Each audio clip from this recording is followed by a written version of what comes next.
जहां बैठे वहां से गिरने तो ज्यादा लगेगा नहीं, मैं यहां से दूंगा तो थोड़ा लगेगा, और ऊपर से गिरेगा तो फिर वो उठेगा नहीं, जरूर था मैं। लेकिन संत का अपमान मुझे नीचे आना पड़ा और मैं शुद्ध जाति में चला गया। और मां बात की तो मेरे यहां जितने गांव के लोग थे ब्राह्मण के बहुत अच्छे, हमेशा सत्संग करना यही उनका कार्य, और सत्संग करते थे। तो सिर्फ एक समय चातुर्मास का समय आया, तो जितने भी सन्यासी महात्मा है उनके नियम है कि चातुर्मास में कहीं विचलित करना नहीं चाहिए, एक जगह बैठ। कारण क्या? तो चातुर्मास में वर्षा होती, वर्षा में छोटे छोटे कीड़े मकोड़े बहुत आते हैं, तो चलेंगे ना तो उनका नाश होगा, तो मर जाएंगे। तो मां हिंसा अक्सर होगा, किसी को कष्ट न हो, इसलिए वो एक जगह पर रह जाते हैं। दूसरा, उस जमाने में पैदल उतर करना पड़ता, तो पैदल चलेंगे तो नदियों में बाढ़ होगी, ये होगा वो होगा, काम पूरा होगा, एक जगह बैठने का आदेश है। और दूसरा, यदि हम हमेशा विचरण करते ही रहेंगे तो ज्ञान का कैसा होगा? पूर्ण ज्ञान लिया नहीं जाएगा ना, तो 4 महीने 2 महीने एक जगह बैठना है, तो कम से कम 1 घंटे का प्रवचन की निवास करते हैं, तो वहां के भक्तों को एक आनंद आता है, ये ग्रंथ का अध्ययन हो जाता है। वैसे कई कारण है जिन्हें चातुर्मास में संत एक जगह पढ़ाए जाते हैं। तो कहते कि मेरे गांव के अंदर वो संत आए, एक धर्मशाला दी गई, वहां संत रहने लगे, कथा प्रवचन का पक्का हुआ, तो गांव के लोगों से आके भाई सब लोग प्यार में सेवा तो नहीं कर पाएंगे ना, तो मेरी मां को सेवा करने के लिए वहां रखा गया। मेरी मां तन्मयता से सेवा करने लगी, मैं भी छोटा सा था, उनके साथ साथ आता था। और संत जब भोजन कर लेते, संत खाते नहीं, और हम लोग खाने के लिए जीते हैं, संत जीने के लिए खाते हैं, समझना है। हम क्या है? खाने के लिए जीते हैं कि इसमें स्वाद है, उसमें स्वाद है, उसमें स्वाद है, स्वाद के लिए खाते हो।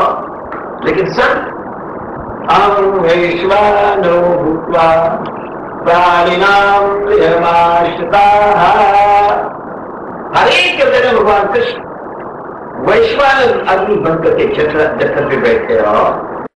जब बालक जो धड़कता है उस समय आहुति देते हैं, वो खाते नहीं, इसलिए उनका टुकड़ पवित्र होता है। और अब हम लोग खाने के लिए खाते हैं, इसलिए रोग शोक संताप हमारे पीछे पड़ता ही रहता है, और इसमें कोई संदेह नहीं।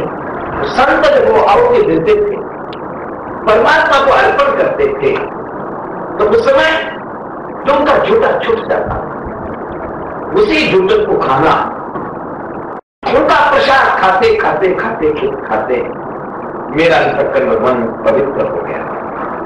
चातुर्मास समाप्त हुआ, जब संत चलने लगे तब मैं रोने लगा कि भगवान आप जा रहे हैं, मेरा क्या होगा? मैं आपके साथ में खाता खाता था, पीता था, आपका सत्संग सुनता था, कोई कष्ट नहीं आता। तो उसने कहा कि बेटे जाना तो चाहिए था, लेकिन कर्तव्य है आपका, आपकी मां, उसका कोई आधार नहीं, जब तक मां है तब तक आपने उनकी सेवा करनी है।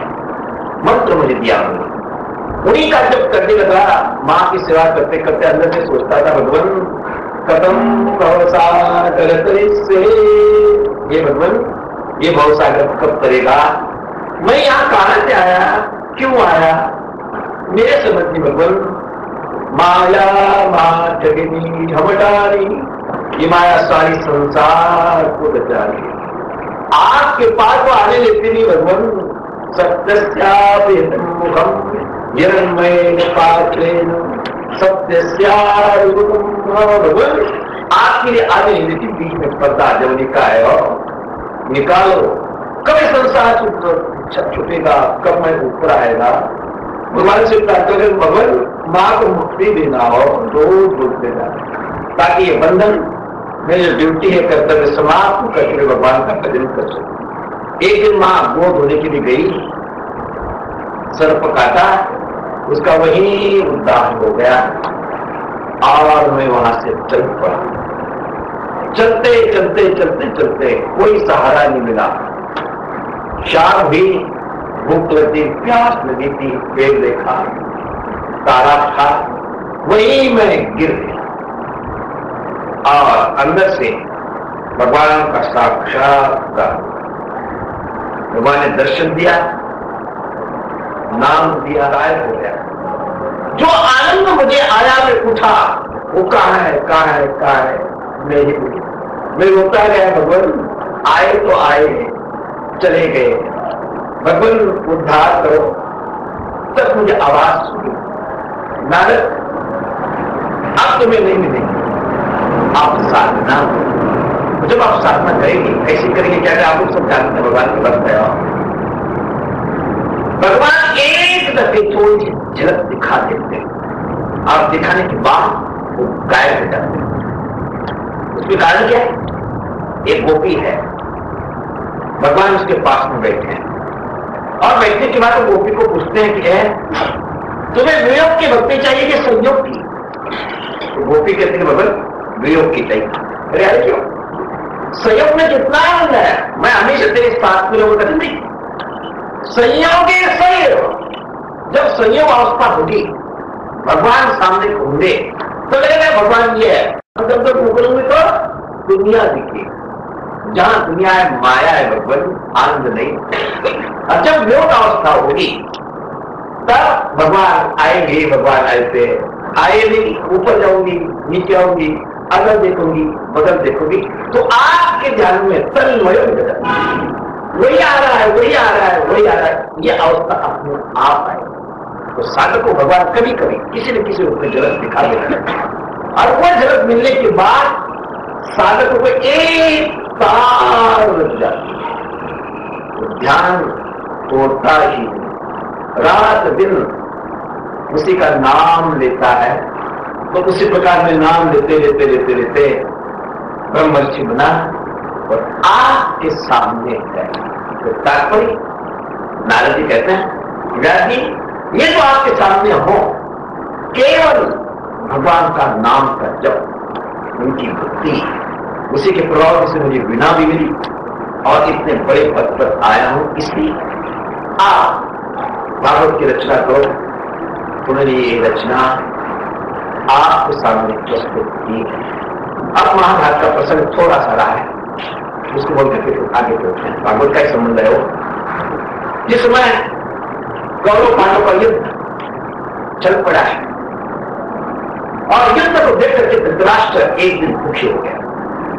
वो ये भी मानता नहीं ना, भगवान भी दुखी हो जाते हैं और धृतराष्ट्र का क्या है, थोड़ा सा प्रसंग मैंने कल बताया नहीं। जब भगवान की जितनी भी पत्नियां थी आपस में विवादित करने लगी और एक दूसरे का पट्टा देने, जो घर शांति के लिए वो अशांत हो गया। बंगाल भी दूसरे रास्ते से ही चल पड़े, मैं बताऊंगा नहीं क्या। सारा का सारा कक्षा है साथी की ये सब जब इस प्रकार के दुखी हो गए तो भगवान ने सोचा कि आओ राग की लीला भी बनी करनी, खेल की लीला भी करनी, अब वियोग की लीला भी करनी चाहिए, वैराग्य की लीला भी करनी चाहिए। फिर बाद में उन्होंने वैराग्य की लीला की। उसी प्रकार धृतराष्ट्र था दुखी हो गया, तब मैत्रियों को बुलाया, भाई है छोटा, विदुर जी को बुलाया, छोटे भाई है, वो आए कि भाई क्या तो कोई मानता नहीं।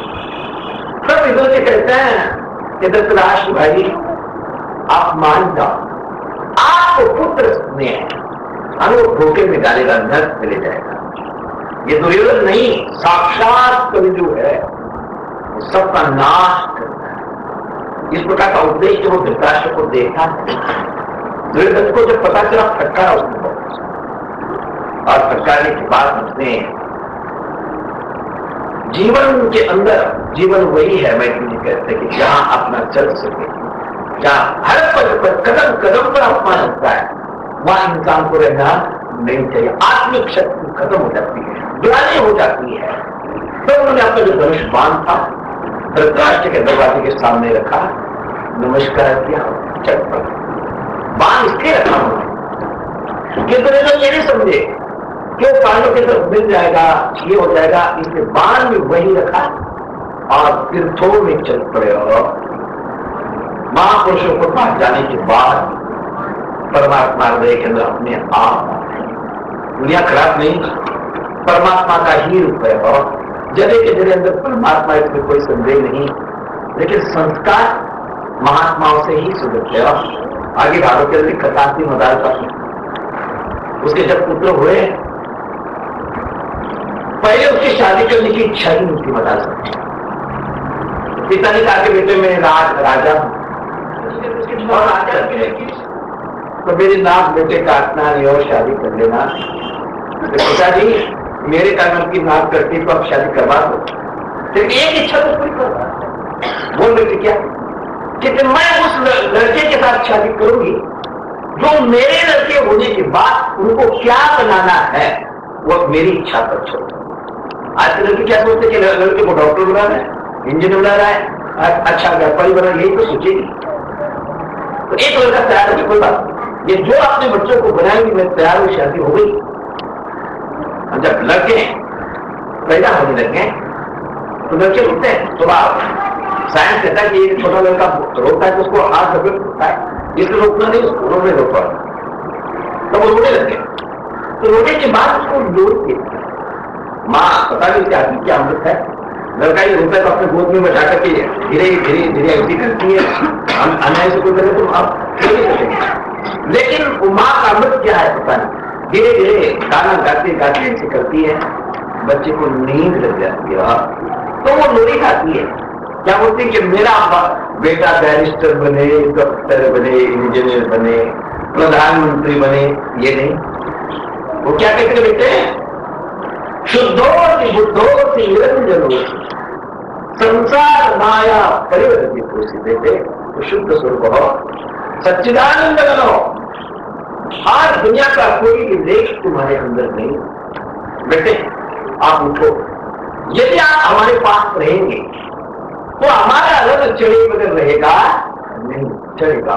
इसको विवरण नहीं करता हूं मैं, कथा में तो ज्यादा भागना नहीं चाहिए। उद्देश्य निकल लड़का पूछता है कि माँ कहां जाओ, तो वो कहती हैं एक ही माँ की हो, बाकी क्षमा करना हो, सर्पा सर्पिणी बन जाती है, बाकी सारी सर्पारी बहुत ही पाप है। सर्पिणी क्या करती है, सेब को अंडे लेती है और एक जगह रख दे, भाई गोल रिंग चारों तरफ से डाल देती है, वो रिंग के बाहर जो अंडे निकल जाते हैं तो वही सर्प बनते, बाकी वो खा जाते। सर्पारिणी तुलसी पाप है, वो अपने ही अंडों को खाते हैं, उसी प्रकार हमारा भी है। बच्चा यदि भगवत भक्ति में लगता है तो कतरे बिगड़ जाएगा, रोको नहीं। सबसे बड़ा पाप क्या है, किमते न कृते चौरे न आत्मघातिना, किमते न कृतम पाप चौरे न आत्मघातिना। उसने कौन सा पाप नहीं किया दुनिया का, जिसने अपने आत्मा को जाना नहीं, परमात्मा को पहचाना नहीं। आत्मा को नहीं जाना तो फिर जन्मना है, और जन्मना और मरना सबसे बड़ा दुख दुनिया के अंदर है। और सबसे बड़ा अनुभव ऐसी थी, जब बच्चे चलने लायक होते थे फिर बेटो उठते छत जा, उठो जागो, कहां जाना है, संतों के पास, महापुरुषों के पास जाना हो, वही तुम्हारे संस्कार ठीक हो सकते हैं, वही परमात्मा के पास ले जाते हो। बाकी सारा का सारा संसार अपना रंग चढ़ाएगा, दूसरे का रंग नहीं चढ़ाएगा, नहीं चढ़ाएगा। और छोड़ो, विदुर जी रोते रोते वहां से तीर्थ यात्रा में चले गए और बहुत बड़े भगवत भक्त थे, भगवान बिना बुलाए उनके पास जाते थे। और जिस समय कंप्रोमाइज करने का समय आया, भगवान को बुलाया तो धर्मराज ने कहा कि भगवान अब हमको लड़ाई करने की इच्छा नहीं, शरीर है, जिंदगी है, जीने तो है, खाने के लिए कुछ चाहिए। तो हमारे भाई लोग कहते ना हमें कुछ नहीं चाहिए, खाली 5 गांव दे, मैं अपनी खेती करेंगे, कमाएंगे, खाएंगे, पिएंगे और आपका चिंतन करेंगे, जब करेंगे, और कोई इच्छा जीवन के अंदर नहीं। जब भगवान तैयार हो गए तो द्रौपदी पीछे बैठी, वो पीछे के रास्ते से आई, वो भीम खून नहीं लाएगा, मेरे बालों को लगेगा नहीं, तब तक मैं बाल बांधूंगी नहीं। प्रतिज्ञा पता है ना, भगवान की स्थिति बड़ी विचित्र है और आगे बताएंगे। भगवान ने मान लिया, गए, समझौता नहीं हुआ। दुनिया के अंदर सबसे बढ़िया कूटनीतिज्ञ कोई हुआ तो दुर्योधन, यदि राजनीति बढ़िया से नहीं हो तो दुर्योधन की नीति सीख करके चलेगा तो राजनीति सफल बनता है। जब वो भगवान गए वहां तो जितने भी छोटे राजा महाराजा वहां थे, दुर्योधन कह रहा है मैं शहंशाह और बादशाह और राजा दिलार, मेरे सामने ग्वारा आ रहा है, कोई उठ करके उसको नमस्कार करना नहीं। सारे राजा महाराजा भगवान आ रहे, कृपालु आ रहे, दीन दयाल आ रहे हैं, जिनके दर्शन से ही कृतज्ञता प्राप्त होती है। दुर्योधन के कारण उनको हाथ भी नहीं जोड़ पाएंगे, उनको नमस्कार भी नहीं कर पाएंगे, कितना हमारा दुखी है। लेकिन भगवान तो भगवान है, और भगवान शब्द को ऐसी ही आकाश में रखी हुई चीज नहीं है। भगवान नाम नहीं है, विशेषण है। फिर कभी आपको बताएंगे, जिसके अंदर 6 भगव 6 गुण हो उसको कहते हैं भगवान।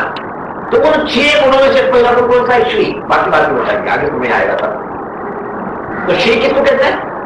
जिसके ऊपर अलौकिक तेज हो, अलौकिक सामर्थ्य हो, जिसके सामने शत्रु भी आता है तो वह भी जुट जाता है, और मित्र आता है वह भी जुट जाता है, उसको कहते हैं। ये गुण भगवान के अंदर है। और दुर्योधन ने सबको डाला है, कोई उठना नहीं।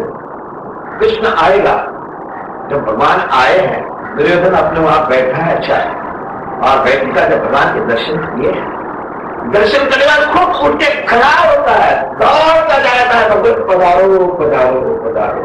तो दुर्योधन खड़ा हो गया तो सबको उठना पड़ा, और भगवान का स्वागत करते करते शत्रु भी झुकता है, मित्र भी झुकता है, भक्त भी झुक जाता है, और उसको कहते हैं भगवान नहीं हुआ समझता।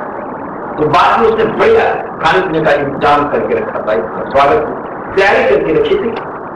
तब दुर्योधन कृष्ण जाते रहे हो, लेकिन समय हो गया, भोजन का भोजन करके जाओ। उसने कहा कि दुर्योधन, भोजन 2 अवस्थाओं में किया जाता है, या तो बहुत भूख लगी हो, उस समय देखा नहीं जाता है किसका है, कहा है, कैसा है, कुछ नहीं, प्राणों को बचाना है, या जहां प्यार है, प्यार में भी नियम होता नहीं। भोजन बड़ी कठिन चीज है, लेकिन वो प्राणों की रक्षा की दृष्टि से नहीं करनी है। जब भोजन नहीं मिल रहा, हम जा रहे हैं, तो जहां भी मिले, जैसा भी मिले, वो ले लेना चाहिए। एक ऋषि की कथा बताते हैं, अकाल पड़ा है, कहीं भी कुछ भी मिलता नहीं, प्यास नहीं, भूख लगी, चले जा रहे हैं।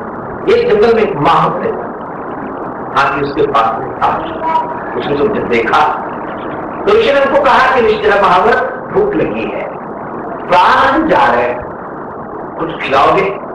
तो आप ऋषि हो, मैं माहौल हूं, दूसरे प्रकार का भोजन करता हूं, मेरे पास है तो सही, झूठा थोड़ा सा है, क्या बता दी बात, झूठी चीजें है, मैं आपको कैसा दू, कहते देंगे तो मर जाऊंगा।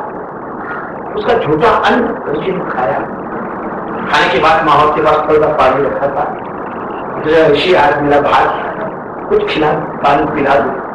जब पानी पिलाने के आगे करता है तो है शुद्ध कहीं का, मुझे पानी पिला रहा है, तो ये लग जाएगा। तो बेचारा वो माहौल हक्का पक्का हो गया कि महाराज मेरा झूठा अन्न आप खा गए।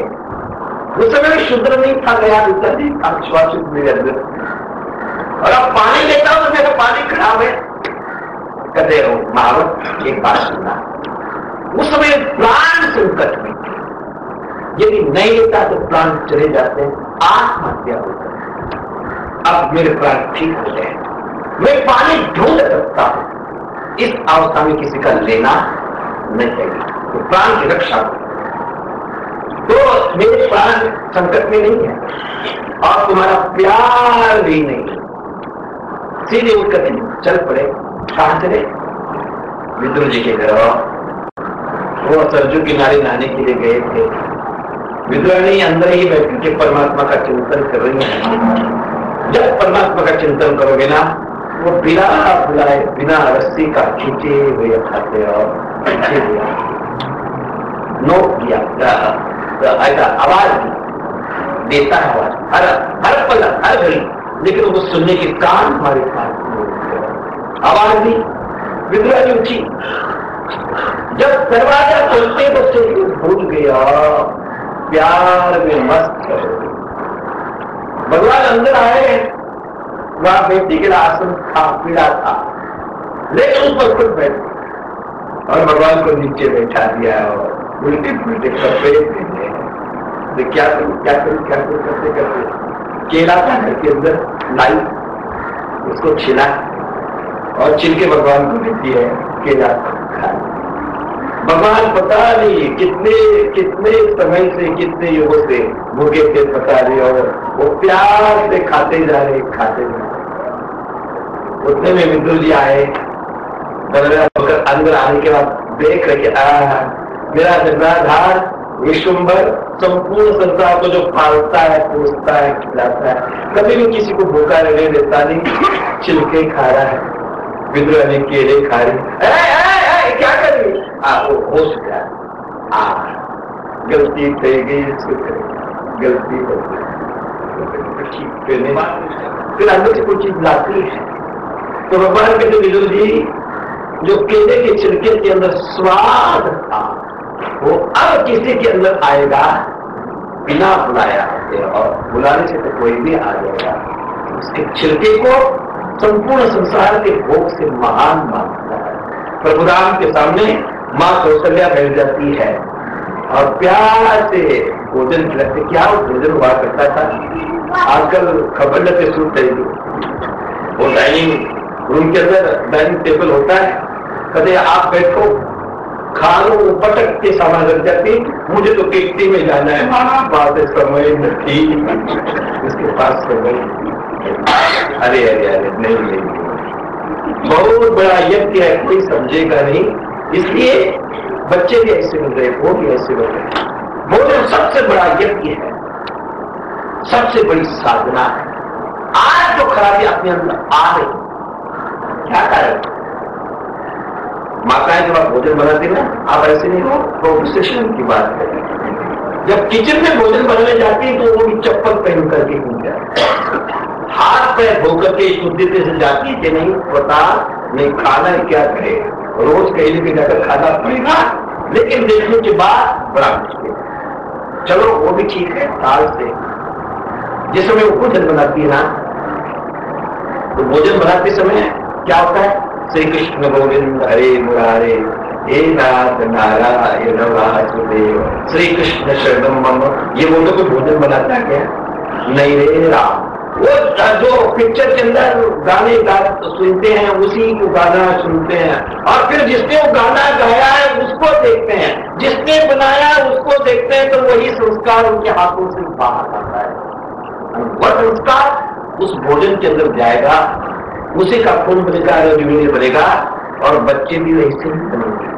उस पिक्चर के अंदर वो एक्टर कैसा एक्शन करके कैसा दूसरे को मारता है, कैसे दूसरे को बताता है, कैसा लड़की को भगाता है, उसी को चिंतन करते हुए भोजन बनेगा। तो अपना लड़का भी ऐसा ही, अपनी लड़की भी ऐसी ही निकलेगी। हम सोचते हैं ऐसा क्यों?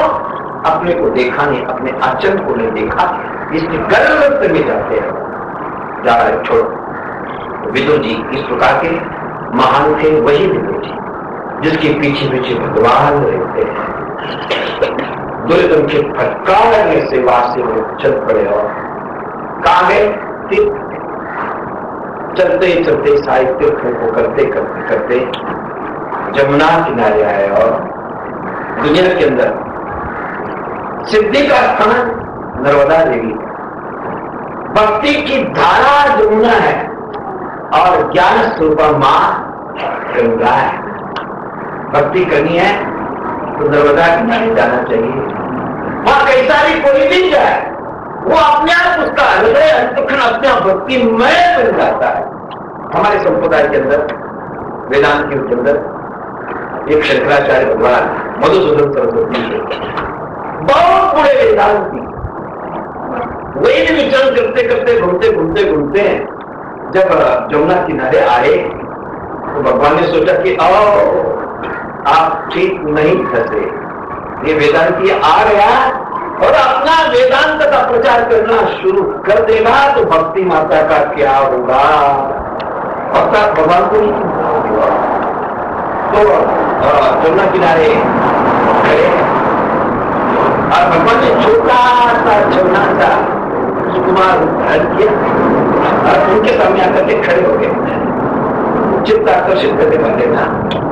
तो सन्यासी गड़बड़ा गया, उनका चित्त उनके चरणों में चला गया और जाते ही वो वहां से गायब हो गए। अरे ये अरे अरे अरे अरे ये कौन था, किसका पिता था, कहा गया, कैसा गया, ढूंढने लगे गलियों में, घर घर के अंदर ढूंढते हैं, कोई मिलता नहीं। आखिर एक बोलिया बच्चे की बच्चों को देना शुरू किया तो भी वो आता नहीं, मन उसने खींच, रात भर नींद नहीं है, उसी बच्चे का ध्यान करते हैं। तब प्रातः काल जमुना किनारे खड़े, बहुत बड़े वेदांती थे और अद्वैत सिद्धि जैसे उन्होंने ग्रंथ की, जिसको पढ़ना भी मुश्किल, हमने बहुत पढ़ा, लेकिन यह पठितम तक गुरुवे निवेदितम, जो पढ़ा वो गुरु जी को दे दिया। अभी हमारे पास कुछ है, सच में बता का कुछ नहीं।